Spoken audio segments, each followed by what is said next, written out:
இன்றைக்கி மார்க்கெட் காலையில் ஓப்பன் ஆனதுலேருந்து பார்த்திங்கன்னா ஒரு நல்ல ஒரு ஹை தான் போய்கிட்டு இருந்தது. போயிட்டு நேற்றுக்கு ப்ரீவியஸாக வந்த ஹை வந்து ஒரு நல்ல ஒரு ரெசிஸ்டண்ட்டாக ரியாக்ட் பண்ணுச்சு. ஸோ அந்த இடத்த பிரேக் பண்ண முடியாமல் அங்கேருந்து மார்க்கெட்டில் ஒரு ஃபால் ஸ்டார்ட் ஆச்சு. அதாவது நேற்று ப்ரீவியஸ் ஹை அப்படின்னு பார்க்கும்பொழுது 23,869 இருந்தது. இன்றைக்கி அஸ் த சேம் ஹையை போய் இன்றைக்கி ரீடெஸ்ட் பண்ணிவிட்டு அங்கேருந்து ஃபால் ஆன மார்க்கெட் கடைசி வரைக்கும் ரெக்கவரியே ஏற்படலை.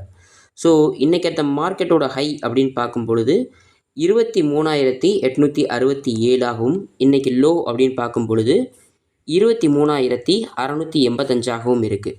இதில் ஒரு ட்ரெண்ட் ஃபார்ம் ஆகிருக்கு. அண்ட் இது வந்து பார்த்திங்கன்னா ஒரு சேனல் பேட்டர்னுக்குள்ளே ட்ராவல் ஆகிட்டுருக்கு. இன்றைக்கி அந்த ஹை இருக்கு இல்லையா 23,868 அங்கேருந்து பார்க்கும் பொழுது இந்த இடம் பார்த்திங்கன்னா ஒரு ஸ்ட்ராங்கான ரெசிஸ்டன்ட் லெவலாக ஒரு ட்ரெண்ட் லைனாக மார்க்கெட்டில் ரியாக்ட் ஆகிக்கிட்டு இருக்கு. ஸோ இதை நாளைக்கு பிரேக் பண்ணும் பட்சத்தில் திரும்பவும் இந்த ரீசன்ட் ஹையை பிரேக் பண்ணுறதுக்கான வாய்ப்புகள் அதிகமாக இருக்குது. மார்க்கெட்டில் புல்லிஷ் சென்டிமெண்ட் இருந்துச்சு அப்படின்னா